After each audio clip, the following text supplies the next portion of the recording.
नमस्कार दर्शकों, मैं संजना विजन आईएएस की तरफ से आप सभी का स्वागत करती हूँ विजन संवाद के आज के इस सेशन में। आज के हमारे सभी सवालों के जवाब देने के लिए हमारे साथ उपस्थित हैं विजन आईएएस के एक्सपर्ट फैकल्टी सोना मैम। बहुत बहुत स्वागत है मैम आपका। Thank you Sanjana. वसुधैव कुटुंबकम यानी कि संसार एक परिवार है, महाउपनिषद से लिए गए इस फ्रेज को भारत ने यूज किया G20 के अपनी थीम में। हाल ही में G20 का 18वां समिट भारत की अध्यक्षता के अंदर दिल्ली में संपन्न हुआ। इसीलिए G20 बहुत इम्पॉर्टेंट टॉपिक बन जाता है हमारे एग्जाम के लिए भी, या भारत में रहने वाले हर किसी इंसान के लिए एक ऐसा टॉपिक है जो हमें पता होना चाहिए। तो आज हम G20 से रिलेटेड अपने सारे सवालों के जवाब समझने की कोशिश करेंगे मैम से। तो मैम, पहला सवाल मेरा यही रहता है कि ये G20 क्या है, G क्या है और ये 20 किस लिए लगाया गया है इसमें?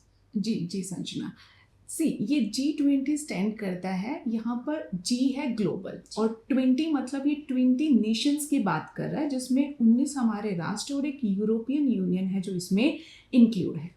अगर मैं इस संगठन की प्रकृति की बात करूं तो ये एक अनौपचारिक तरह का अंतर सरकारी संगठन है जी। और इस संगठन की ये महत्वपूर्ण विशेषता है कि ये संगठन विश्व की इमर्जिंग और डेवलप्ड इकोनॉमीज को एक साथ लाने का काम करता है जी। और इस संगठन की शुरुआत इस मूलभूत उद्देश्य के साथ हुई थी कि वैश्विक स्तर पर जो आर्थिक और वित्तीय मामले हैं उनको लेकर एक वार्ता का मंच हमारे पास रहे, उन मामलों पे हम बेटर कोऑर्डिनेशन, बेटर समन्वय कर पाएं और कॉमन इंटरेस्ट के ग्राउंड्स को हम तलाश पाएं। तो इसीलिए इस संगठन की शुरुआत होती है। मैम, यानी कि G20 का मतलब है ग्लोबल 20। तो अब ये एक नेचुरल सा सवाल आता है कि ये ग्लोबल 20 की जो ऑर्गेनाइजेशन है ये क्यों बनाई गई, क्या जरूरत पड़ी हमें एक ऐसी संस्था बनाने की? यस संजना, ये जो संस्था है इसका अस्तित्व हम खोज पाएंगे जो 1998 और 99 का एशियन फाइनेंशियल क्राइसिस रहा, उसमें उस क्राइसिस की स्थिति के बाद ये G20 संगठन अस्तित्व में आता है और जब ये अस्तित्व में आता है तो ये वित्त मंत्रियों के वार्ता के एक मंच के तौर पर हमारे सामने आता है। और ये भी हमारे जो दर्शक हैं उनके लिए जानना रोचक रहेगा कि ये संगठन शुरुआत से ही राष्ट्रीय अध्यक्ष या हेड ऑफ स्टेट के सम्मेलन के एक मंच के तौर पर नहीं रहा था, बल्कि 2008 में जब हम एक और फाइनेंशियल क्राइसिस का सामना करते हैं उसके बाद ये जो संगठन है अपने आप को हेड ऑफ स्टेट या राज्य के मुखिया के वार्ता मंच के तौर पर जो है डेवलप कर पाता है। जी। तो मैम, अगला सवाल ये आता है कि ये G20 का इम्पोर्टेंस क्या है भारत के लिए? G20, इसमें सबसे पहले मैं आपको परिचित करवाना चाहूँगी कि एक आर्थिक शक्ति के तौर पर G20 कैसे महत्वपूर्ण है और यहाँ पर कुछ आंकड़ों का रेफरेंस मैं देना चाहूँगी। G20 की अगर मैं बात करूँ तो वैश्विक GDP में इसका योगदान 85% है। अगर मैं वैश्विक ट्रेड या व्यापार की बात करूँ तो इसमें इसकी हिस्सेदारी लगभग 75% है और पॉपुलेशन यानी जनसंख्या के पॉइंट ऑफ व्यू से भी विश्व की 2/3 जनसंख्या इन्हीं G20 राष्ट्रों में निवास करती है। तो अब आप शायद रिलेट कर पाएंगी, समझ पाएंगी कि आर्थिक शक्ति के तौर पर G20 कितना महत्वपूर्ण है। अगर मैं बात करूं कि इस G20 की क्या इम्पोर्टेंस है पॉलिसी फ्रंट में या जैसे मुद्दे इसमें इंक्लूड हो रहे हैं उस फ्रंट पे, तो सबसे पहले मैं इकोनॉमिक फ्रंट को यहाँ पर एड्रेस करूंगी। आप देखोगे कि बहुत सारे इकोनॉमिक एस्पेक्ट्स पर पॉलिसी को लेकर जो एक बेटर इंटीग्रेशन हो पा रहा है वो G20 के माध्यम से हो पा रहा है।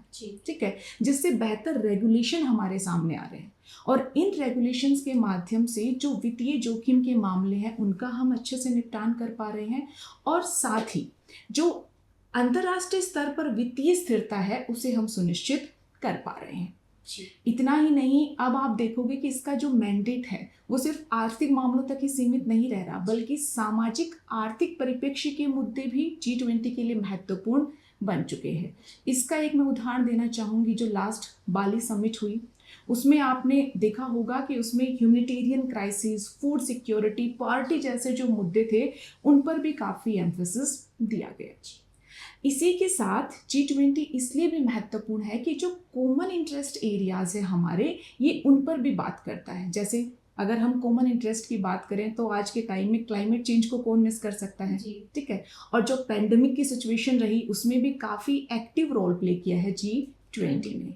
और अगर मैं जियोपॉलिटिकल फ्रंट पर बात करूं, यानी भू राजनीति के परिप्रेक्ष्य से आपको बताऊं, तो आपको पता है बहुत सारी कंट्रीज ऐसी हैं जो G20 की मेंबर हैं और उनके इंटरेस्ट एक दूसरे से काफ़ी एडवर्स हैं। यहाँ पर हम भारत चाइना की बात कर सकते हैं, यहाँ पर हम अमेरिका रशिया की बात कर सकते हैं। तो ये एक ऐसा मंच है जो एडवर्स पोजीशन में जो कंट्रीज हैं उनको भी एक साथ लाने का काम करता है। तो इन सारे पर्सपेक्टिव से हम समझ सकते हैं कि G20 आज के समय में पूरा जो है डिप्लोमेसी फ्रंट से या इकोनॉमिक फ्रंट से कितनी महत्वपूर्ण भूमिका निभा रहा है और साथ ही भविष्य में ऐसी ही महत्वपूर्ण भूमिका को निभाता रहेगा। जी। अब इससे हमें ये समझ आया कि G20 की इकोनॉमिक इम्पोर्टेंस है, डिप्लोमेटिक इम्पोर्टेंस है, स्ट्रैटेजिक इम्पोर्टेंस है। अगला सवाल ये आता है कि ऐसी तो हमारे पास बड़ी सारी संस्थाएं हैं, तो G20 बाकी ऐसी नेशनल और इंटरनेशनल संस्थाओं से अलग कैसे है? हाँ, इसमें सबसे पहले मैं बात करना चाहूँगी बिल्कुल बेसिक्स की। और बेसिक्स की शुरुआत होती है G20 की जो अपनी संरचना है। जैसा कि मैंने आपको संरचना G20 को इंट्रोड्यूस करते टाइम ही बताया था कि G20 एक अनौपचारिक तरह का संगठन है, यानी उसका ना कोई अपना आप देखोगे जो है सेक्रेटरीट है, ना अपनी कोई और तरह की व्यवस्था है। ये संगठन काम कैसे करता है? बेसिकली जो इस संगठन में जिस समय जो अध्यक्षता करने वाला राष्ट्र होता है वही कौन से मामले डिस्कस होंगे, ठीक है, उन सब मुद्दों पर निर्णय लेता है। तो इससे क्या निकल कर आया कि एक तो ये जो संगठन है अन्य क्षेत्रीय या वैश्विक संगठनों की तुलना में लचीला है जी। और साथ ही चूंकि जो इसकी अध्यक्षता करने वाला राष्ट्र है वो मुद्दों को शामिल करता है जो कि फर्दर डिस्कस किए जाएंगे, तो इससे ये भी सामने आता है कि इसमें कंटेम्प्रेरी तरह के इश्यूज को काफ़ी वेटेज दिया जाता है। तो एक तो इस फ्रंट पर G20 जो है अन्य संस्थानों से महत्वपूर्ण बन जाता है। अच्छा, दूसरा अगर मैं बात करूं प्रतिनिधित्व की और जो है कितना इक्विटेबल ये संस्थान है, तो हम पाएंगे कि जो अन्य संस्था है, जैसे कि मैं ब्रिटेन वुड संस्थाओं की बात करूं या यूनाइटेड नेशन सिक्योरिटी काउंसिल की बात करूं, तो हम क्या पाते हैं संजना कि इन संस्थानों में कुछ ही राष्ट्रों का से है या उन्हीं का अधिक प्रभाव रहता है, जैसे कि डेवलप्ड जो नेशंस हैं उनका। तो G20 डेवलप्ड और डेवलपिंग दोनों तरह की कंट्रीज को एक मंच पर लाता है। तो इसका अर्थ ये है कि इस प्लेटफॉर्म पर जो डेवलपिंग कंट्रीज हैं उनका भी प्रभाव रहता है, डिसीजन मेकिंग में उनका भी से रहता है। तो इस फ्रंट से भी G20 है वो अन्य संस्थाओं से जो है महत्वपूर्ण बन जाता है। बाकी अगर मैं और संगठन की बात करूं, जैसे G7 हमारे सामने है, ब्रिक्स जैसे संगठन हमारे सामने है, तो इनके फ्रंट में हम क्या देखते हैं, G20 किसको रिप्रेजेंट कर रहा है? जो विकसित 7 अर्थव्यवस्थाएं हैं, ठीक है। ब्रिक्स किसको रिप्रेजेंट कर रहा है? जो विकासशील संस्थाएं हैं। तो कहीं ना कहीं जो हमारा विश्व है वो ग्लोबल नॉर्थ और ग्लोबल साउथ में बट गया है। तो ये एक ऐसा प्लेटफॉर्म है जो इस डिवीजन को ब्रिज करने का काम करता है। तो ये मल्टीपल फ्रंट है जहां पर हम देख सकते हैं कि G20 अन्य संस्थाओं से अलग भी है और चूंकि इसकी अनौपचारिक प्रवृत्ति है और साथ ही इसमें जो है बेहतर प्रतिनिधित्व सभी को मिलता है, इसलिए इसकी प्रभावशीलता भी आज के समय में अन्य संस्थानों से अधिक है। जी, मतलब इससे ये पता चलता है कि G20 बाकी इंटरनेशनल ऑर्गेनाइजेशन के कंपैरिजन में इक्विटेबल डिस्ट्रीब्यूशन पे या समानता पे ज़्यादा ध्यान देता है। तो अगला एक सवाल उठता है कि भारत की क्या अपेक्षाएं रहीं इस समिट से? संजना, अगर मैं भारत के पर्सपेक्टिव से बात करूं तो भारत का ये जो अभी 18वां सम्मेलन हुआ है उसमें मेन फोकस रहा कि हम उन मुद्दों को सामने लेकर आए जो विकासशील राष्ट्रों को असंगत तौर पर प्रभावित कर रहे हैं, जिसमें कि हम बात कर सकते हैं वैश्विक स्तर पर जो खाद्य और ऊर्जा के मूल्य हैं, ठीक है, जलवायु परिवर्तन जैसे जो मुद्दे हैं, विकासशील राष्ट्रों पे जो कर्ज का बोझ है, ये सारे मुद्दे रहे जो भारत की प्रायोरिटी थी, जो भारत अपनी प्रायोरिटी में इंक्लूड करना चाह रहा था। हाँ, एंड में हम देखते हैं कि कुछ कॉन्क्रीट पॉइंट्स हमारे सामने आते हैं जो भारत फाइनली अपनी प्रायोरिटी लिस्ट में इंक्लूड करता है। उसमें सबसे पहले तो हरित वित्त और क्लाइमेट चेंज का ही मुद्दा रहा जो सर्वविदित है। इसके बाद अगर मैं बात करूं तो हमने जो ग्रोथ रेट को लेकर टारगेट रखा वो क्या था कि ग्रोथ रेट त्वरित होनी चाहिए और समावेशी होनी चाहिए, जी। और साथ ही जिस ग्रोथ या डेवलपमेंट की हम बात कर रहे हैं वो वुमेन लेड डेवलपमेंट भी होना चाहिए। जरूरी है। साथ ही भारत ने एसडीजीज के संदर्भ में तेजी से हम प्रगति करें, इसको भी अपने प्रायोरिटी में रखा। ठीक है, इसी के साथ हम पाते हैं कि एक मोस्ट इम्पॉर्टेंट डायमेंशन जिसके संदर्भ में भारत लंबे समय से अपनी आवाज़ काफ़ी सशक्त तौर पर उठा रहा है, वो रहा कि जो मल्टीलैटरल बहुपक्षीय संस्थान है वो 21वीं सदी के अनुरूप हम बना पाए, यानी इनमें सबको प्रभावी ढंग से हम प्रतिनिधित्व दे पाए। तो ये सारी चीज़ें रही जो इंडिया के टॉप एजेंडा में थी। मैम, अगला सवाल ये बनता है कि अगर देखा जाए इस बार समिट में रशिया और चाइना के जो हेड ऑफ स्टेट्स थे उन्होंने ये समिट अटेंड नहीं किया, जी। तो इसके रहते दिल्ली डिक्लेरेशन का जो रेलेवेंस है वो भारत ने कैसे इंश्योर किया? और हाँ। पहले ये भी बताइएगा कि दिल्ली डिक्लेरेशन है क्या? जी संजना, सबसे पहले जिस डिप्लोमेटिक फ्रंट पर आपने बात की हम उसको जो है समझने की कोशिश करते हैं। अगर मैं आपको G20 कंट्रीज़ के कंपोजिशन को समझाने की कोशिश करूं तो उसमें एक ग्रुप में हम पाते हैं रशिया और चाइना को। जी। आपको पता है रशिया यूक्रेन संघर्ष के मुद्दे पर वार्ता नहीं करना चाहता जी। और चाइना भी इस मामले में अपने आप को रशिया के क्लोज पाता है। ठीक है, दूसरा ग्रुप है जो डेवलप्ड इकोनॉमीज है, उनका क्या इंटरेस्ट है कि वो रशिया यूक्रेन कॉन्फ्लिक्ट की जो स्थिति है उसमें रशिया की आलोचना चाहते हैं। जी। और तीसरा जो एक ग्रुप है वो विकासशील या अमर्जिंग तरह की कंट्रीज का है।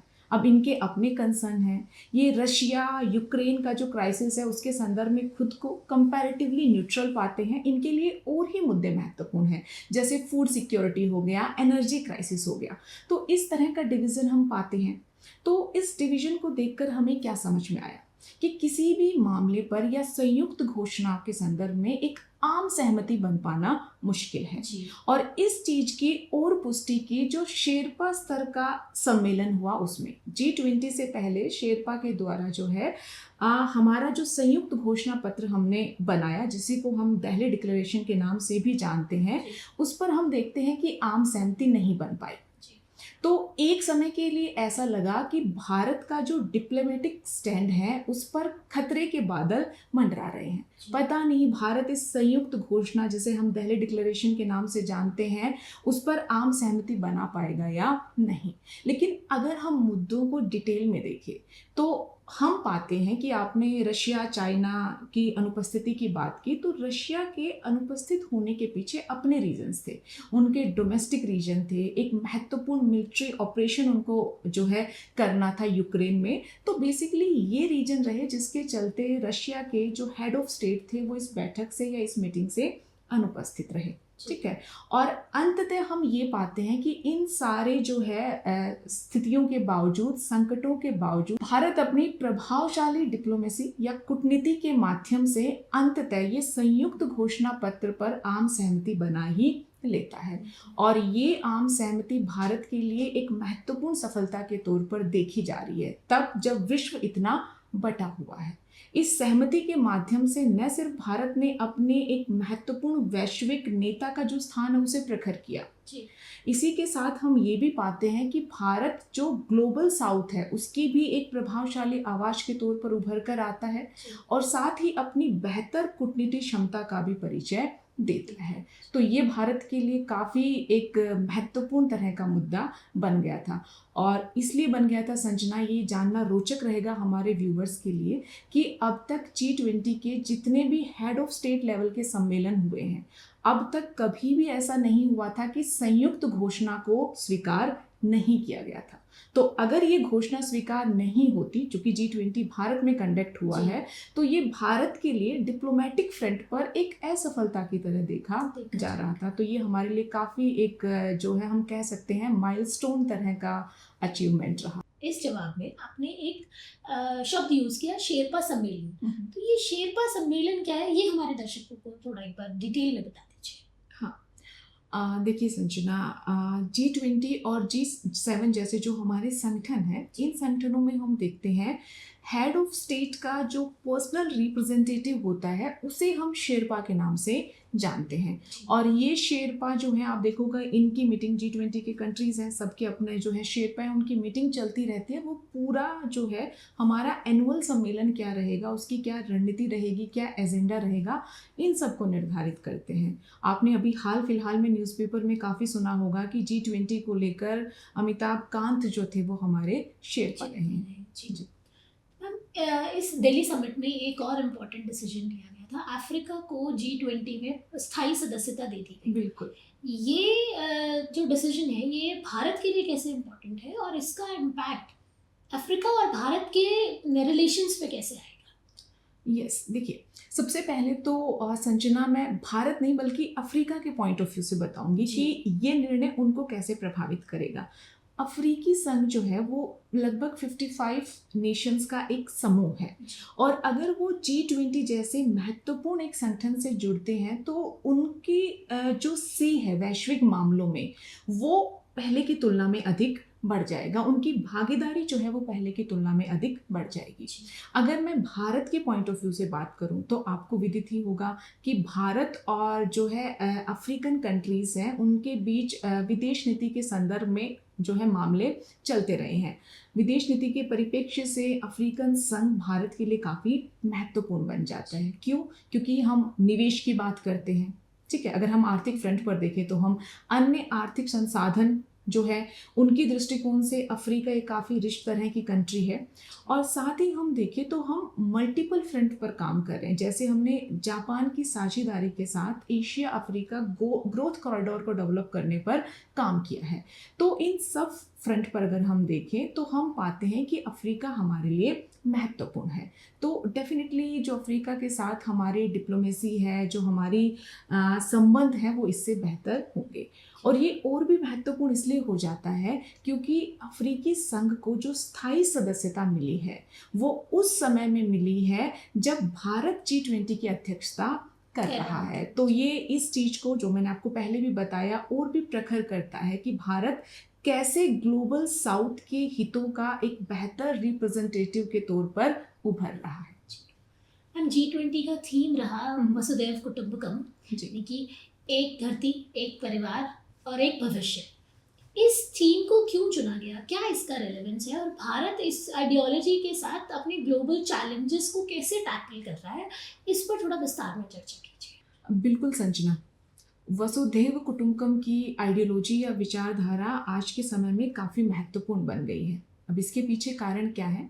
आप पिछले कुछ वर्षों की अगर डेवलपमेंट देख रही हैं तो आपने पाया होगा कि विश्व अब एकीकृत होने के स्थान पर, यानी वैश्वीकरण की प्रवृत्ति जो है वो बढ़ने के बजाय हमें क्या देखने को मिल रहा है कि संरक्षणवादी प्रवृत्तियां अत्यधिक बढ़ रही हैं।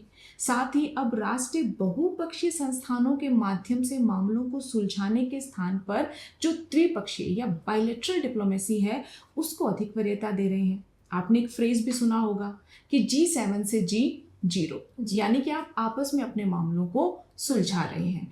तो इन सब चीज़ों को हम देखें, और दूसरी तरफ विश्व के मामलों को देखिए आप। वैश्विक स्तर पर हमें कैसे मामले देखने को मिल रहे हैं? क्लाइमेट चेंज, वैश्विक महामारी, वैश्विक आतंकवाद, वैश्विक स्तर पर संघर्ष या युद्ध की स्थिति बन रही है।